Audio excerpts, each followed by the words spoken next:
Yeah, it's not a bad haul.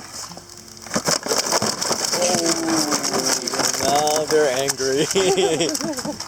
Our cup runneth over. Hey, what is going on, everyone? Coming at you to document a lobster hooping trip that we did recently. If you are here in California, the lobster season will kick off sometime in October. If you follow my channel, you will recognize this scenery as King Harbor in the Redondo Beach area. And so we're basically working the outside of the harbor breakwall here. As I've mentioned before, I don't know that I would really describe this kind of activity as newbie friendly. So first of all, it's done at night and you're outside the breakwall where you are exposed to swells and wind. And because the bugs only live along the rock wall or a similar structure, it's an uber competitive and uber crowded scene. And not everyone that's out there is good people. I will leave it at that. So if you're looking for peace and tranquility and harmony, this is not your scene. But as you know, I like dabbling in many different things and it can be kind of fun and interesting. So before I get to the action footage, if you're interested in the mechanics behind it, the gear involved, etc., I've put together a pretty comprehensive video in the past and I will leave a link to that video in the description.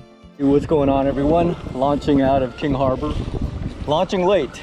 I literally have one rod, one reel, I've got one lure, and I'll be specifically targeting just one species. And a little bit later I'll show you why. So leaving the harbor, the water's always going to be kind of topsy-turvy, but once you get out a little bit, it should be calm. The forecast is going to be pretty nice.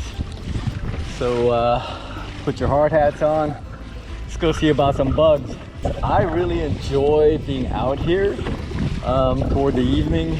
There's a sense of solitude and tranquility that you will not find during the daytime. I mean, I guess there's risk as well, but I don't mind trading a little bit of risk for a little bit of tranquility. This is a better mark, but they're too deep. It's gonna take too long for my 1 ounce jig. You can see right there? My 1 ounce jig to get all the way down there. Not ideal. This pattern shows fish, but it's not the kind of fish I'm looking for. This is a bass pattern. And I don't think this is the target species. This feels like a bass. It's not what we're after.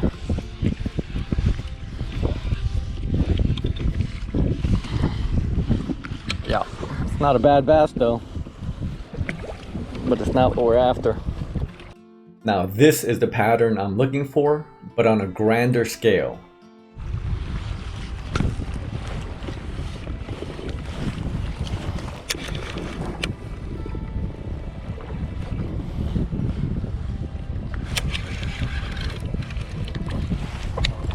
But I'll take what I can get.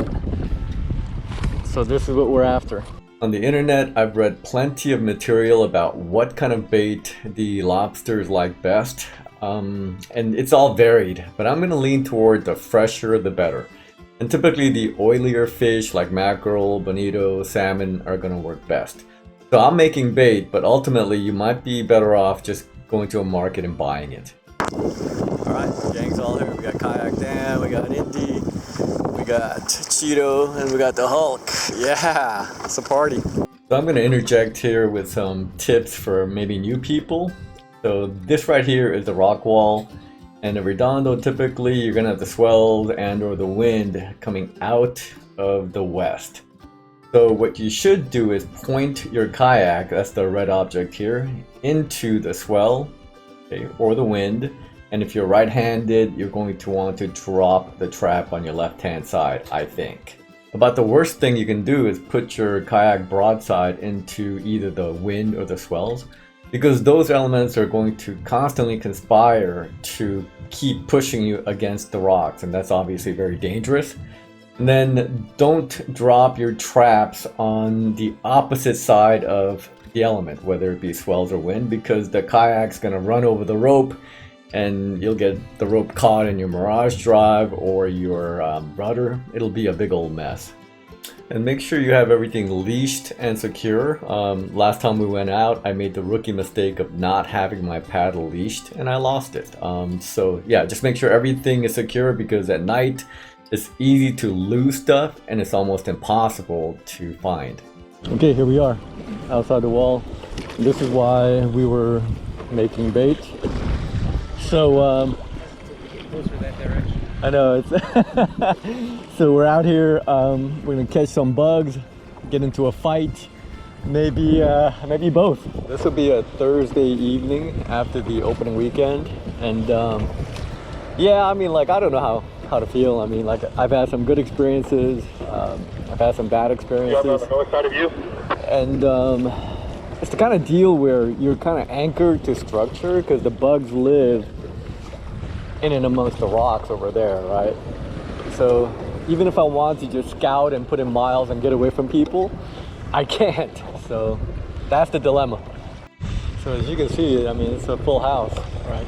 But the one advantage that the kayak fishermen have over the boats is we can get a little bit tighter to the rocks, right? You got to be careful. Again, I would not characterize this event or activity as a newbie activity, but that's the one advantage. You can get tight to the jetty. Look at this. Yeah, it's fun. I mean, look, they're popping out. If they're escaping through the holes, they're probably not legal, but yeah, it's fun. Look at the size of that lobster right there. Holy moly, that's a monster. I think it's legal. Wow. Wow. Look at the size of this bug. Come on. He might be just legal.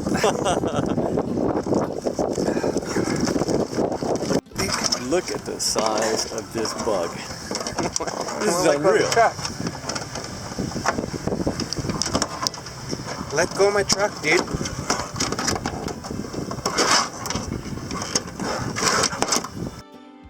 Okay, that's gonna wrap up this video.